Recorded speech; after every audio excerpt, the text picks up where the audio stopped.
अस्सलामुअलैकुम class. Myself Mohammad Shaib Akhtar. और आज का जो हमारा टॉपिक है वो है परऑक्सीसोम्स एंड ग्लाइऑक्सीसोम्स।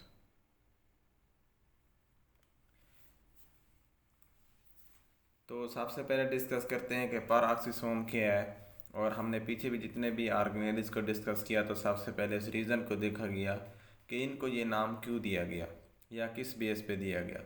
तो पहले जितने भी ऑर्गेनेल्स थे परऑक्सीसोम से पहले जितने भी डिस्कस किए उनका स्ट्रक्चर काफ़ी कम्प्लेक्स था और कम्प्लेक्स ऑर्गेनेल्स थे।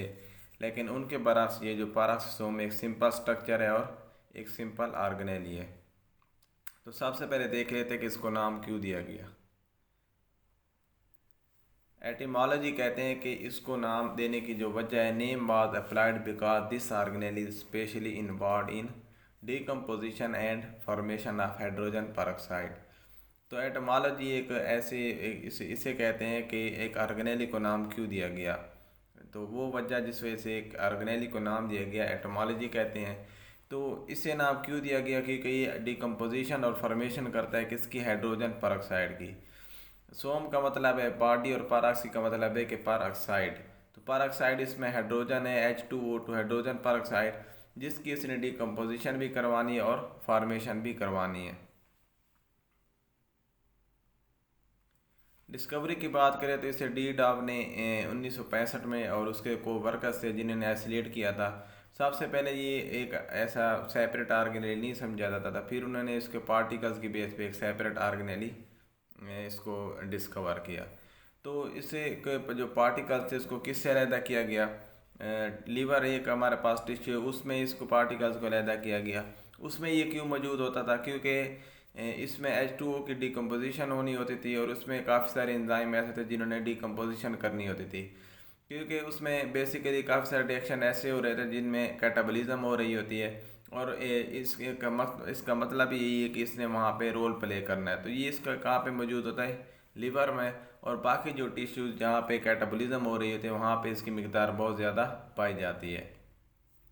तो इसका मतलब बेसिकली पैराक्सोम का यही है कि इसने डिकम्पोजिशन या फॉर्मेशन करवानी है। तो जहाँ पे भी ब्रेक डाउन या कैटाबॉलिज्म का अमल हो रहा होगा तो वहाँ पे ये रोल प्ले करता है। तो सबसे पहले डी डाव ने 1965 में डिस्कवर किया था और उसके को वर्कर्स थे जिन्होंने इसको आइसोलेट किया था लिवर टिश्यू से और बाकी जितने भी टिश्यू थे उनसे सेपरेट किया था।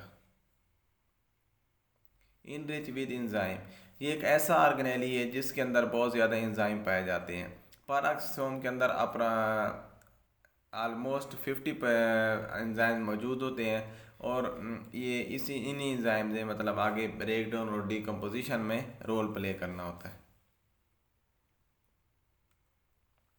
अब वो एंजाइम कौन से होते हैं, उसमें कैटालेसेस होते हैं, पैरॉक्सीडेजेस होते हैं, ग्लाइकोलिक एसिड ऑक्सीडेज हैं और अदर एंजाइम है।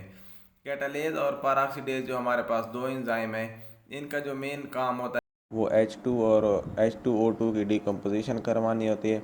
और जो ग्लाइकोलिक एसिड ऑक्सीडेज है इसने क्या करना होता है कि लिपिड की मेटाबॉलिज्म में रोल प्ले करता है।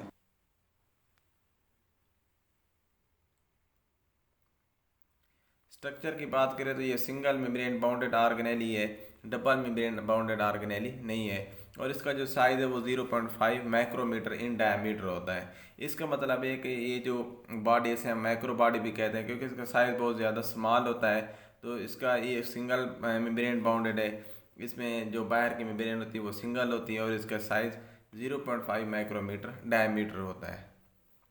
कंटेनिंग एंजाइम, इसमें वही बात कि इसके अंदर बहुत ज़्यादा एंजाइम मौजूद होते हैं। इन एंजाइम में हमारे पास आलमोस्ट 50 ऐसे तादाद जो उनकी होती है, 50 तादाद होती है एंजाइम्स की। और वो आगे डिकम्पोजिशन और ब्रेक डाउन और फॉर्मेशन में रोल प्ले करते हैं। इनका जो मेन मकसद है वो H2O2 हाइड्रोजन पेरोक्साइड की डिकम्पोजिशन करवाना होती है। अगर इसकी बात करें तो ये फाउंड इन एनिमल्स, एनिमल में मौजूद होता है, प्लांट्स में पाया जाता है, प्रोटोजोन एनिमल लाइक जो प्रोटिस्ट होते हैं उनमें पाया जाता है। और ये इन चीज़ों में ज़्यादा पाया जाता है। एनिमल ये हमारे पास प्लांट और प्रोटोजोन एनिमल लाइक जो प्रोटिस्ट होते हैं फंजाई वगैरह में भी ये मौजूद होता है। हमारा नेक्स्ट टॉपिक है ग्लाइऑक्सिसोम। अब रीज़न देख लेते हैं ग्लाइऑक्सिसोम को ग्लाइऑक्सिसोम क्यों कहा जाता है, इसको क्यों ये नेम दिया गया। क्योंकि इसके अंदर ग्लाइकोसिलेट साइकिल होता है। तो इसका जो प्राइमरी एक्टिविटी होती है वो होती है जर्मिनेटिंग सीडलिंग। इसमें कन्वर्जन करवानी होती है इसने जर्मिनेशन में stored fatty acid into carbohydrates. तो उसमें ग्लाइकोसिलेट साइकिल का रोल प्ले होता है, इस वजह से इसे नाम दिया गया था glyoxysome. This is achieve through a glyoxylate cycle. तो जब ये कन्वर्जन हो रही होती है स्टोर्ड फैटी एसिड से कार्बोहाइड्रेट्स में, तो ये ग्लाइऑक्सिलेट साइकिल के थ्रू होती है, इस वजह से इसे नाम दिया गया था glyoxysome. Enzymes are present in glyoxysome. तो ग्लाइऑक्सिसोम के अंदर जो एंजाइम मौजूद होते हैं उन्होंने कन्वर्जन करवानी होती है स्टोर्ड फैटी एसिड, फिर उसको सक्सिनेट में कन्वर्ट करते हैं, फिर उसको कार्बोहाइड्रेट्स में क्यों करते हैं आगे हम लोग देखते हैं इसको कि कार्बोहाइड्रेट्स में वो क्यों कन्वर्ट करते हैं, इसकी बेसिक रीज़न क्या है। अगर इसकी बात करें तो present in only in plants. तो यहाँ पे हम लोग देखेंगे इसकी रीज़न के कार्बोहाइड्रेट्स में वो क्यों कन्वर्ट करते हैं, क्योंकि ये एनिमल में मौजूद नहीं होते, सिर्फ प्लांट्स में मौजूद होता है। प्लांट्स क्योंकि अपने खुराक खुद तैयार करते हैं, एनिमल तो बाहर के सोर्स से कार्बोहाइड्रेट्स ले लेते हैं। तो एनिमल जो होते हैं एनिमल बाहर के सोर्स से खुराक ले लेते हैं जिसमें कार्बोहाइड्रेट्स मौजूद होते हैं, लेकिन उनके बरअक्स जो प्लांट्स होते हैं उनमें कार्बोहाइड्रेट्स, कोई ऐसे प्लांट्स हैं जिनमें कार्बोहाइड्रेट्स की कमी होती है, तो उन्होंने जो अपने उनके खुराक खुद तैयार करते हैं उसमें जो स्टोर्ड फैटी एसिड होते हैं वो उसको कन्वर्ट करते हैं इनटू कार्बोहाइड्रेट्स, फिर उससे वो आके एनर्जी को यूज़ करते हैं। Present in lipid rich plants. Lipid क्योंकि वो फैटी एसिड होते हैं, जिनमें फैटी एसिड की मिकदार ज़्यादा होगी, ऐसे प्लांट जिनमें लिपिड या फैटी एसिड की मिकदार ज़्यादा होगी ये उनमें पाया जाता है। तो क्यों पाया जाता है, क्योंकि इसने उनको कन्वर्ट करना होता है into carbohydrates. Absent on lipid poor plants. ऐसे प्लांट्स जिनमें लिपिड नहीं होता उनमें ये अब्सेंट होता है। इसकी मिकदार हमारे पास पी प्लांट है कि पी प्लांट में ये अब्सेंट होता है, लेकिन उसके बरक्स जो बीन प्लांट है या हमारे पास कास्टर प्लांट है उसमें ये प्रेजेंट होता है, क्योंकि उनमें लिपिड की मिकदार ज़्यादा होती है। इस वजह से इसने कार्बोहाइड्रेट्स को फैटी एसिड को कन्वर्ट करना होता है कार्बोहाइड्रेट में, तो इस वजह से ये उन्हीं प्लांट में मौजूद होता है। Present only during germination. तो जब प्लांट की जर्मिनेशन हो रही होती है, जब प्लांट पौधे से बाहर निकल रहा होता है, उसका जो पहले वाला स्टेप होता है सीड से जब उसने बाहर निकलना है, तो ये जर्मिनेशन का अमल होता है। तो इसमें ये क्या होता है कि वहाँ पे ये उस हालत में मौजूद होता है क्योंकि वहाँ पे उसके पास खुराक का कोई सोर्स नहीं होता, लेकिन जैसे ही प्लांट बड़ा हो जाता है फिर वो सूरज से खुराक हासिल करना शुरू कर देता है, फिर आगे वो एनर्जी जो होती है अपने उसको यूटिलाइज कर देता है।